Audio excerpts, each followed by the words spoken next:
Bismillahirrahmanirrahim. Assalamualaikum warahmatullahi wabarakatuh. Perkenalkan, nama saya Raihan. NIM saya 10552020031.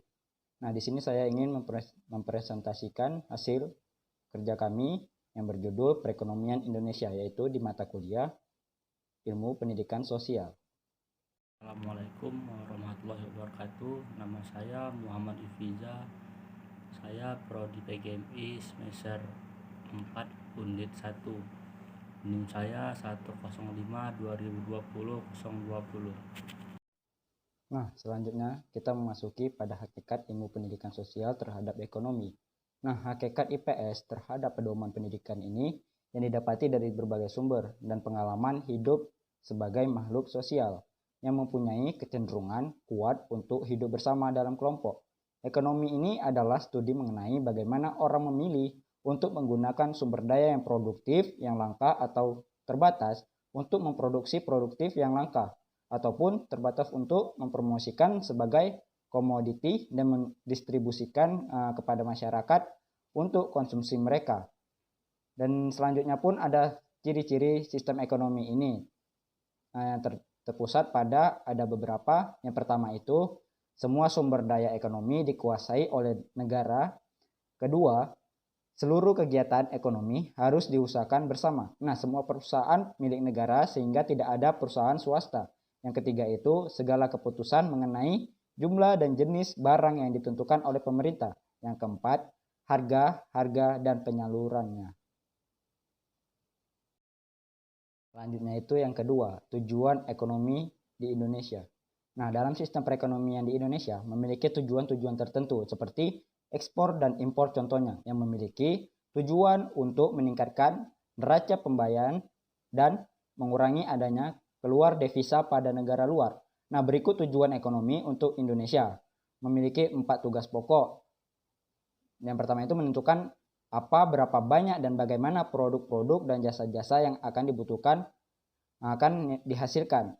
Selanjutnya itu mengalokasikan produk nasional bruto atau PNB untuk konsumsi rumah tangga, konsumsi masyarakat, penggantian stok, modal, dan investasi. Selanjutnya itu mendistribusikan pendapatan nasional atau PN di antara anggota masyarakat. Nah, sebagai upah atau gaji, keuntungan, perusahaan, bunga, dan sewa, memelihara dan meningkatkan hubungan ekonomi tersebut.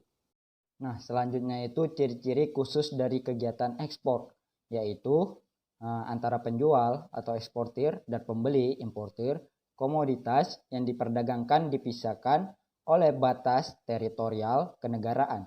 Terdapat perbedaan mata uang antara negara pembeli dan penjual. Nah, seringkali pembayaran transaksi perdagangan dilakukan dengan menggunakan mata uang asing. Misalnya yang seperti umum yaitu dolar Amerika. Kalau di Eropa itu biasa pound sterling ataupun euro. Kalau di Asia sana di timur seperti Jepang itu menggunakan yen.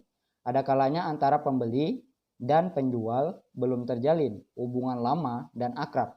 Pengetahuan masing-masing pihak yang bertransaksi tentang kualifikasi mitra dagang, mereka termasuk kemampuan membayar atau kemampuan untuk komoditas sesuai dengan kontrak penjualan yang sangat minim tersebut.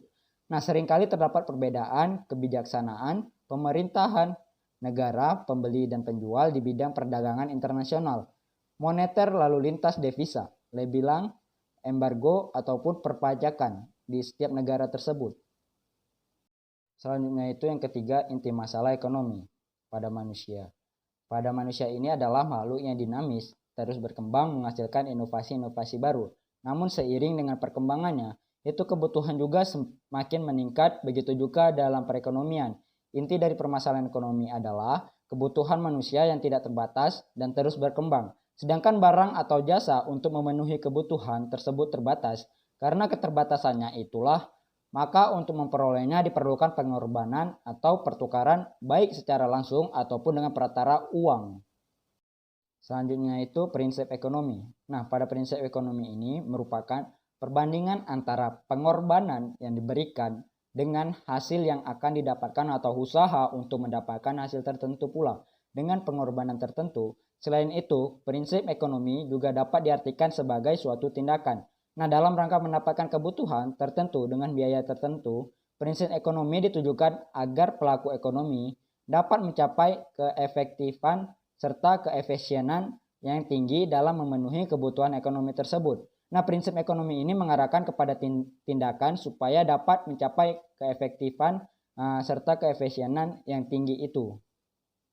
Ciri-ciri orang yang menerapkan prinsip ekonomi: bertindak rasional, menentukan kebutuhan sesuai dengan keadaan yang menyesuaikan pengeluaran dengan pemasukan yang ada, dan berpikir untuk masa depan. Bertindak dan berpikir ekonomis, membuat skala prioritas. Tidak semua kebutuhan bisa dipenuhi, maka harus ada skala prioritas. Mendapatkan keuntungan yang semaksimal mungkin, memperkecil resiko atau kerugian yang ditimbulkan, mencegah pemborosan, mendapatkan produk tepat sasaran, mempergunakan kemampuan dan modal yang dimiliki. Pertumbuhan ekonomi. Istilah pertumbuhan dan perkembangan ekonomi dalam ilmu ekonomi pembangunan memiliki perbedaan yang signifikan. Menurut Schumpeter dan Nyonya Ursula Hicks, perkembangan ekonomi mengacu pada masalah negara terbelakang atau negara dunia ketiga, sedangkan pertumbuhan ekonomi mengacu pada masalah negara maju. Metode sederhana adalah metode yang saling sederhana dalam menghitung pertumbuhan ekonomi. Namun demikian, metode ini mempunyai kelemahan, yaitu hanya bisa digunakan untuk menghitung tingkat pertumbuhan tahunan. Yang kedua, metode end-to-end.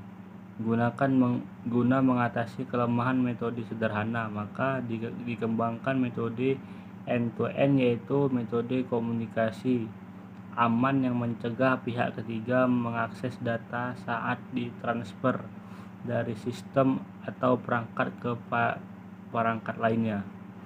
Yang ketiga, metode regresi, guna memadukan segi efisiensi dengan upaya menangkap gejolak nilai PDB di antara awal dan akhir periode observasi ini, maka dikembangkan metode perhitungan pertumbuhan dengan metode regresi.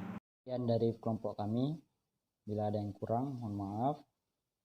Dan saya akhiri dengan Assalamualaikum warahmatullahi wabarakatuh.